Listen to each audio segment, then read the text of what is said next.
की न्यूज, खबरों का सारथी। नमस्कार, आप देख रहे हैं खबर उत्तराखंड। मैं हूं आपके साथ तन्वी। रुक करते हैं खबरों का, लेकिन उससे पहले नजर डालते हैं इस वक्त की हेडलाइंस पर। राष्ट्रपति द्रौपदी मुर्मू का 2 दिवसीय उत्तराखंड दौरा। कल देहरादून में आईएमए की पासिंग आउट परेड में होंगी शामिल। उत्तराखंड वन विभाग में 110 वन आरक्षी और 45 वन दरोगा के तबादले। अनुरोध पत्र और स्थानांतरण समिति के आधार पर अधिकांश तबादले। देहरादून में सीएनजी संकट। दिल्ली, एनसीआर और हरियाणा के पर्यटकों को झेलनी पड़ रही भारी परेशानी। बद्रीनाथ के ऊंचे पहाड़ों में रास्ता भटके 15 ट्रैकर्स। घने कोहरे व बारिश के बीच एसडीआरएफ, आईटीबीपी ने किया रेस्क्यू। दिल्ली देहरादून एक्सप्रेसवे पर शिवालिक की पहाड़ियों से खतरा। एलिवेटेड रोड पर भूस्खलन की आशंका। देहरादून में देर रात झमाझम बारिश से थमा उमस का दौर। बिजली की कड़कड़ाहट के साथ बरसे बादल। आप देख रहे हैं की न्यूज, खबरों का सारथी। और अब रुक करते हैं खबरों का और शुरुआत करेंगे देहरादून की खबर से। देहरादून से बड़ी खबर आपको बता रहे हैं। राष्ट्रपति द्रौपदी मुर्मू का आज उत्तराखंड दौरा है। देहरादून से ये बड़ी खबर आपको बता रहे हैं। 2 दिवसीय उत्तराखंड के दौरे पर रहेंगी राष्ट्रपति द्रौपदी मुर्मू। देहरादून में कल आईएमए की पासिंग आउट परेड में भी शामिल होंगी। ट्रैफिक पुलिस की ओर से ट्रैफिक डायवर्जन प्लान इसी को लेकर जारी कर दिया गया है। देहरादून से खबर आपको बता रहे हैं। उत्तराखंड के दौरे पर हैं राष्ट्रपति। 2 दिवसीय उत्तराखंड के दौरे पर रहेंगी राष्ट्रपति द्रौपदी मुर्मू और आज से उनके दौरे की शुरुआत हो रही है। बता दें कि कल आईएमए की पासिंग आउट परेड में भी शामिल होंगी। तो ट्रैफिक पुलिस की ओर से ट्रैफिक डायवर्जन प्लान भी जारी कर दिया गया है। 2 दिवसीय उत्तराखंड के दौरे पर रहेंगी राष्ट्रपति।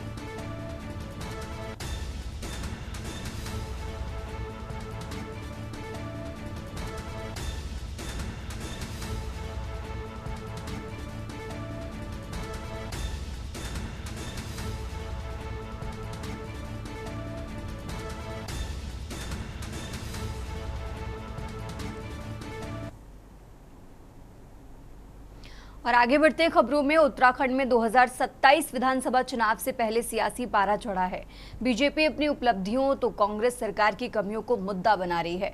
इसी बीच यूकेडी, स्वाभिमान मोर्चा, राष्ट्रीय रीजनल पार्टी समेत 25 से 30 क्षेत्रीय दलों ने तीसरा मोर्चा बनाकर बीजेपी कांग्रेस को चुनौती देने का मन बनाया है और मोर्चे का मकसद 2027 में दोनों दलों को हराना है।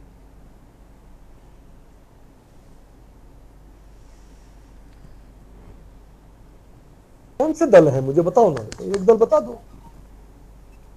कौन से दल हैं? आप नाम भी नहीं गिना सकते 25। आप अगर नाम गिनाते हैं, मैं मोटे तौर पे बताता हूँ। नंबर 1 पे भाजपा, नंबर 2 कांग्रेस, जिससे हम लड़ते हैं। सपा या है नहीं, बसपा में एक आदमी रह गया, वो भी पर्टिकुलर कुछ पॉकेट पे है, उसके अलावा है नहीं। इसके बाद आती है यूकेडी। यूकेडी तो मैं कमेंट तो नहीं करना चाहता, सब हमारे बच्चे हमारे साथी हैं सारे, लेकिन यूकेडी अपने आप में अभी भी क्षेत्रीय दल नहीं है। मैं इसलिए इस बात को बोल रहा हूँ कि क्षेत्रीय दल होने के लिए आपको टोटल वोट का 6% वोट चाहिए होता है, और अगर विधानसभा सदस्य हो तो कम से कम 2 सदस्य आपके होने चाहिए, तब आप क्षेत्रीय दल की श्रेणी में आते हैं। यूकेडी को पिछले चुनाव में 0.9% वोट पड़ा हुआ है, 1% भी पूरा नहीं पड़ा हुआ। और आगे बढ़ते हैं खबरों में। उत्तराखंड में मुख्यमंत्री द्वारा दिए गए गड्ढा मुक्त सड़क के आदेश पर कांग्रेस ने राज्य सरकार पर निशाना साधा है। कांग्रेस का कहना है कि सरकार हर साल सड़कों को गड्ढा मुक्त बनाने के दावे करती है, लेकिन जमीनी स्तर पर स्थिति इसके विपरीत दिखाई दे रही है। पार्टी का आरोप है कि कई क्षेत्रों में सड़कें बदहाल हैं और शिकायतों के बावजूद मरम्मत का काम नहीं हो रहा है। कांग्रेस ने कहा कि चुनाव नजदीक आते ही सरकार घोषणाएं और वादे करने लगती है, जबकि जनता लंबे समय से मूलभूत सुविधाओं की समस्याओं से जूझ रही है।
देखिए, सीएम धामी का चुनावी जुमला है। अगर गड्ढा मुक्त करनी है तो समय ये था, जनवरी फरवरी मार्च का, पर बरसात शुरू हो जाएगी उसका तब तक गड्ढा मुक्त करेंगे। तो कुल मिला के ये जो यूपी में योगी जी बोलते हैं, पीछे पीछे ये भी बोल देते हैं, समझते ये है नहीं। और चुनावी साल है, तो इस साल तो इन्होंने जो 4.5 साल काम नहीं किया, तो दिखाने के लिए दीपापोती करने का काम निश्चित होगा। लेकिन यह है कि धामी जी हर बार गड्ढे की बात करते हैं, लेकिन सड़कों में गड्ढे ही गड्ढे हैं, सड़क तो दिखती नहीं।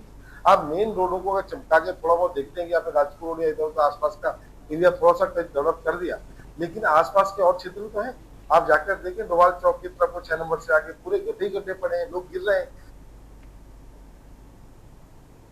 और आगे बढ़ते हैं खबरों में। देहरादून में दून एलपीजी डिस्ट्रीब्यूशन एसोसिएशन के अध्यक्ष चमन लाल ने घरेलू गैस सिलेंडर की उपलब्धता और बढ़ी हुई गैस कीमतों को लेकर कहा कि वर्तमान में गैस सप्लाई पूरी तरह सामान्य है और उपभोक्ताओं को किसी प्रकार की परेशानी का सामना नहीं करना पड़ रहा है।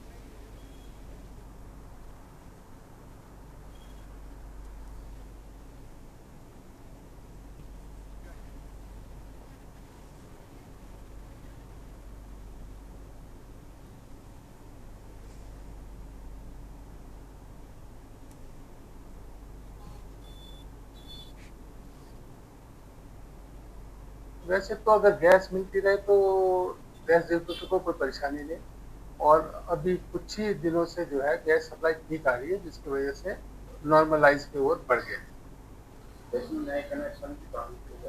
नए कनेक्शन अभी जो है मिनिस्ट्री ऑफ पेट्रोलियम ने ही बंद करे ऑल इंडिया, तो इसलिए यहाँ पर कनेक्शन देना संभव है जब कंपनी खोलेगी। कंपनी जो है सरकार करेगी तब खोलेगी, क्योंकि अभी बताया जा रहा है कि एक सिलेंडर बेचने पर 700 रुपये का लॉस होता है, तो कंपनी चाहेगी कि जितना अभी कम से कम दिया जाए। देहरादून में हिंदू स्वाभिमान सम्मेलन में पहुंचे अंतर्राष्ट्रीय हिंदू परिषद के संस्थापक डॉक्टर प्रवीण तोगड़िया ने संगठन से जुड़े मुद्दों पर मीडिया से बात की है। डॉक्टर तोगड़िया ने प्रधानमंत्री नरेंद्र मोदी के 12 साल के कार्यकाल पर बधाई दी। उन्होंने धारा 370 हटने, नक्सलवाद लगभग खत्म होने और कश्मीर में आतंकवाद पर अंकुश लगने की बड़ी उपलब्धि बताया। अंतर्राष्ट्रीय हिंदू परिषद राष्ट्रीय बजरंग दल तो केंद्र में कहूँगा, नरेंद्र भाई ने नेहरू जी से एक दिन ज़्यादा सरकार चलाई, इसलिए अभिनंदन। और धारा 370 हट गई, नक्सलवाद भी लगभग समाप्त हो गया, कश्मीर में आतंकवाद पर भी काफ़ी मात्रा में अंकुश आया। मेरा विश्वास है कि नरेंद्र भाई सभी बांग्लादेशी घुसपैठियों को भगाएंगे, युवाओं को रोजगार, किसानों को फसल के दाम, ये 2-3 चीज जरूर अपने कार्यकाल में वो करेंगे। राज्य सरकार के कामों को किस रूप में देखेंगे? मैं यहाँ के मुख्यमंत्री को अभिनंदन देता हूँ कि आप इंडियन सिविल कोड या यूनिफॉर्म सिविल कोड आप लाए हैं, ये अच्छा कदम है। कड़ाई से 4 धाम में कोई भी गैर हिंदू। और अब खबर देहरादून से है, जहां केंद्रीय सामाजिक न्याय एवं अधिकारिता राज्य मंत्री रामदास अठावले ने विभागीय योजनाओं की समीक्षा की है। बाद में मीडिया से बातचीत करते हुए उन्होंने केंद्र सरकार की उपलब्धियां गिनाई। बता दें कि उत्तराखंड में साल 2026-27 में SC, ST, OBC और दिव्यांग छात्रों की छात्रवृत्ति के लिए करीब 1 लाख आवेदन का लक्ष्य तय है। स्माइल योजना के तहत 4 धार्मिक स्थलों पर भिक्षुकों का सर्वे पूरा हो चुका है।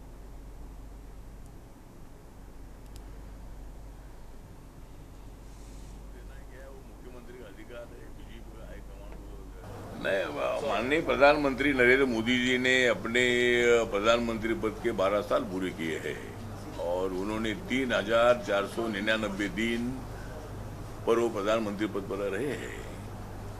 तो पंडित जवाहरलाल नेहरू जी भी मतलब 3 बार प्रधानमंत्री रहे थे, लेकिन उससे भी ज्यादा कार्यकाल इनको मिला है।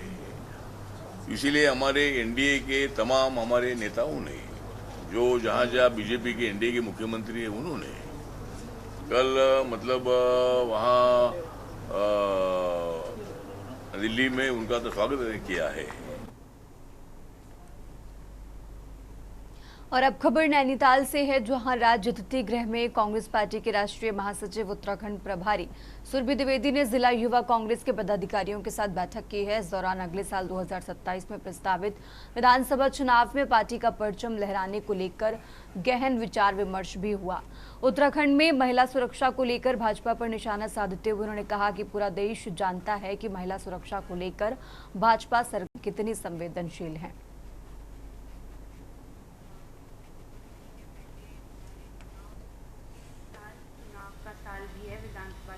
से ज़्यादा डिसाइडिंग फैक्टर उस प्रदेश के युवा और वहाँ की महिलाएं होती हैं।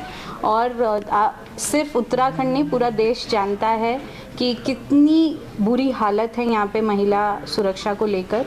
हम महिला सुरक्षा के आगे बढ़ेंगे तब उनके राइट्स, उनके न्याय के लिए बात कर पाएंगे। इस प्रदेश में अभी भी हम सिर्फ सुरक्षा पे अटके हुए हैं। ये सबसे बड़ा मुद्दा है जिस पर हम किस तरीके से एज युवा कांग्रेस ये निश्चित कर पाएँ कि आने वाले समय में जब कांग्रेस पार्टी की सरकार आए या ना आए तो यूथ कांग्रेस किस तरीके से इस मुद्दे पे काम कर पाए। इसके अलावा बेरोजगारी एक बहुत बड़ा मुद्दा है इस प्रदेश का। और अब आगे बढ़ते खबरों में, विश्व ओलंपिक दिवस के अवसर पर देहरादून जिले में 20 से 23 जून तक विभिन्न खेल प्रतियोगिताओं का आयोजन किया जाएगा। जिला क्रीड़ा अधिकारी रविंद्र भंडारी ने बताया कि ओलंपिक दिवस कप के तहत वुशु, हॉकी, फुटबॉल, हैंडबॉल और बॉक्सिंग जैसी प्रतियोगिताएं आयोजित होंगी। उन्होंने बताया कि सभी प्रतियोगिताएं ओपन श्रेणी में होंगी। खिलाड़ियों के लिए पंजीकरण प्रक्रिया शुरू की जा रही है।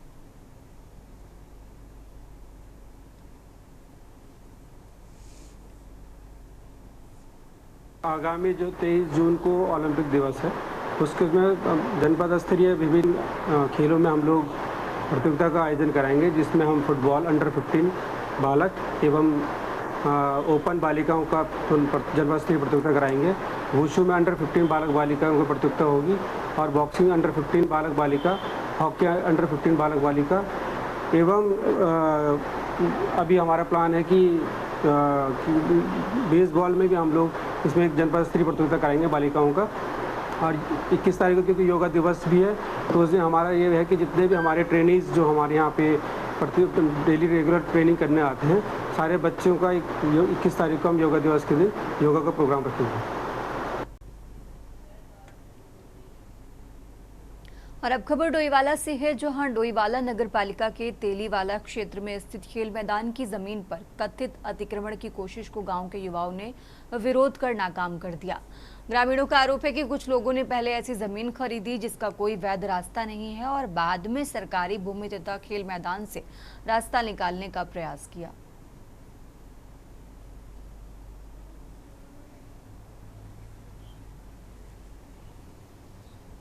हमारे जो क्रिकेट ग्राउंड है, खेल मैदान, ये उसकी जगह है। किस नाम से? तेलीवाला खादिम क्लब तेलीवाला के नाम से। अच्छा, तो क्या मामला हुआ है? मामला ये हुआ कि इसमें जो है यहाँ से ट्रॉली से इसमें आरबीएम वगैरह डाला गया है कुछ लोगों ने। तो हाँ, कुछ लोगों ने। तो उससे जो ग्राउंड के जो खादिम क्लब के जो क्रिकेट क्लब के मेम्बरान्स हैं, अध्यक्ष सचिव जो भी हैं, वो लोग मेरे पास आए कि भाई अगर मैं ऐसी बात है और हमारे साथ चलो। मैंने कहा ठीक है चलते हैं, देखते हैं भाई मसला क्या है। वो कह रहे पहले एसडीएम के यहाँ चलो। मैंने पहले मैं भी मौका मुआयना कर लूँ स्थिति क्या है। तो जब स्थिति देखी मैं खुद दंग रह गया। अरे मैं तो हमें तो खुद पता भाई है तो सारी नदी श्रेणी है और क्रिकेट ग्राउंड जो है हमारा आज से नहीं है, करीबन 50-60 साल से भी ऊपर हो गया ये जो हमारा ग्राउंड है। तो जब ये स्थिति हमने देखी तो उसके बाद फिर मैंने इसकी वीडियो बना के आपको दी। मैंने कहा भाई साहब ऐसी बात है। और अब रुक करते हैं अगली खबर का। उत्तराखंड में सघन खेती और दालचीनी उत्पादन को नई दिशा देने के उद्देश्य से देहरादून के सेलाकोई स्थित परफ्यूमरी एवं सघन अनुसंधान एवं विकास संस्थान में 2 दिवसीय अंतर्राष्ट्रीय सेमिनार एवं कार्यशाला का शुभारंभ हो गया है। कार्यक्रम का उद्घाटन प्रदेश के कृषि एवं कृषक कल्याण मंत्री गणेश जोशी ने किया। दालचीनी प्रवर्धन, सतत खेती और कटाई उपरांत प्रौद्योगिकियों में नवाचार विषय पर आयोजित इस अंतर्राष्ट्रीय सेमिनार में देश और विदेश से आए विशेषज्ञ, वैज्ञानिक, शोधकर्ता, किसान और उद्यमी प्रतिभाग कर रहे हैं।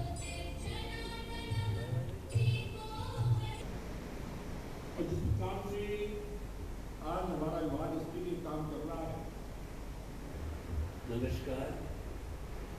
यहाँ मंच पर आते हमारे याद है, हमारे लिए गौरव की बात है कि आज सेमिनार में इंडोनेशिया, श्रीलंका जो इस क्षेत्र में अग्रणीय काम कर रहा है, उससे जुड़े हुए विशेषज्ञ वैज्ञानिक यहाँ पर आए हैं। वहीं इस क्षेत्र में केरल बहुत अग्रणीय काम कर रहा है, और जितने हमारे संस्थान दालचीनी पर शोध कर रहे हैं, काम कर रहे हैं, उस संस्थान के लोग यहाँ पर आए हैं। 2 दिवसीय सेमिनार यहाँ पर है, और 2 दिन के बाद जो मंथन करके निकलेगा उसको धरातल पर उतारते हुए हम खेती करेंगे। अभी हमने नैनीताल व चंपावत से इसकी शुरुआत की है। और मैं लगभग 4-5 साल से सघन पौध केंद्र से जुड़ा हुआ हूँ। इससे पहले भी हम खेती कर रहे थे, लेकिन इसको जुड़ने के बाद कई फायदे हमें आए। जैसे विशेषकर हम तेजपात की खेती कर रहे हैं, वहाँ पर पहाड़ों में तेजपात की खेती बहुत होती है। तेजपात की खेती से हम कई लाभ ले रहे हैं। जैसे आप पत्ता तो उसका बिक ही रहा है, उसके फूलों से हम शहद भी बना रहे हैं, उसकी छाल को निकाल करके दालचीनी भी बना रहे हैं, और उसकी लकड़ी और जो बचा हुआ बुरादा है उससे हम धूप अगरबत्ती का भी निर्माण कर रहे हैं। मतलब हम सिर्फ पत्ते ही को बेचे तो इससे लाभ होने वाला नहीं है। आज देखा होगा कि माननीय मंत्री जी ने 2 दिवसीय जो है सेमिनार और वर्कशॉप जो अंतर्राष्ट्रीय स्तर पर आयोजित किया जा रहा है, जिसमें कि विश्व के जो 2 अग्रणी देश है, श्रीलंका और इंडोनेशिया, जहाँ पर कि दालचीनी, इसको कुशिनामे बोलते हैं, उसके पर वर्कशॉप की जा रही है। और राज्य सरकार ने इस केंद्र का नाम पर, जो पहले सेंटर फॉर एरोमेटिक प्लांट होता था, उसको जो है perfumery and aromatic research and development centre institute के रूप में इसको नामित कर दिया है। फिलहाल यहाँ रुकेंगे एक छोटे से ब्रेक के लिए। खबरों का सारथी। ब्रेक से वापस आ चुके हैं, रुक करते हैं खबरों का। देहरादून पुलिस ने तंत्र मंत्र और अंधविश्वास का सहारा लेकर लोगों को ठगने वाले एक बाबा को गिरफ्तार किया है। आरोपी राहुल थापा लोगों को अनिष्ट होने का भय दिखाकर पूजा पाठ और अनुष्ठान के नाम पर सोना और नकदी ऐंठता था।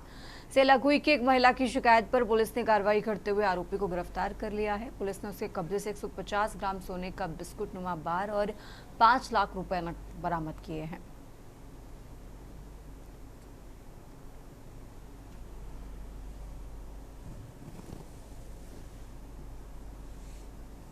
थाना सेलाकुई में कुछ समय पूर्व कुछ शिकायतें लगातार 100 कॉल जो राहुल थापा हैं, जो अनुष्ठान का काम करते हैं, और इसी के बेस पे काफ़ी सारे लोगों को के उन्होंने अपना अनुयायी भी बनाया था।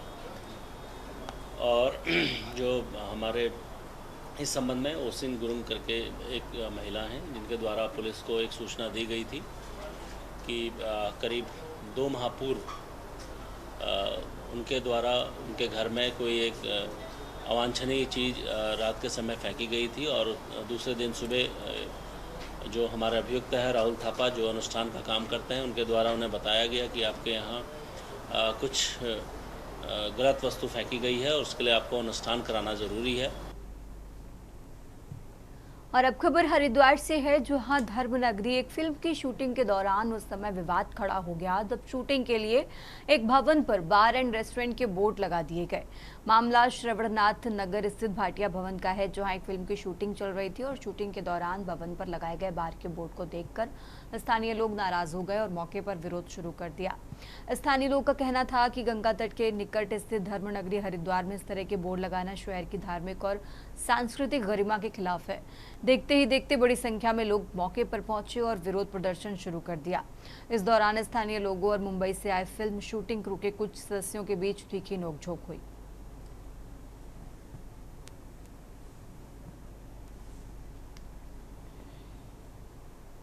उस फिल्म की शूटिंग को रोक दिया जो हरिद्वार की पवित्रता को खराब कर रहे थे, यहाँ के तीर्थ की मर्यादा को खराब कर रहे थे, बार का बोर्ड लगाकर वहां पर कुछ प्रदर्शित करने का प्रयास कर रहे थे। ऐसे लोगों के प्रति हमें जागरूक होना पड़ेगा और ऐसे लोगों को निश्चित ही हमें सबक सिखाना पड़ेगा और बड़ी गंभीरता के साथ ऐसे विषयों से लड़ना पड़ेगा जो लगातार हरिद्वार की मर्यादा को खराब कर रहे हैं।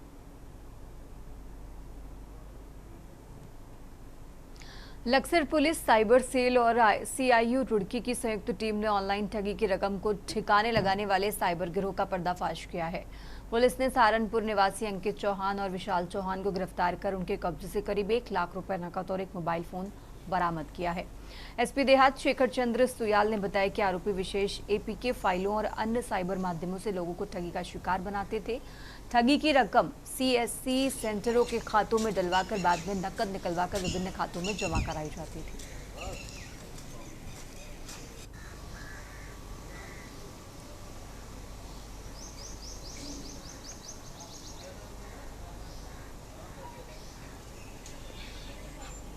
उत्तराखंड की खबरों में फिलहाल इतना ही। आप देखते रहिए के न्यूज़ इंडिया।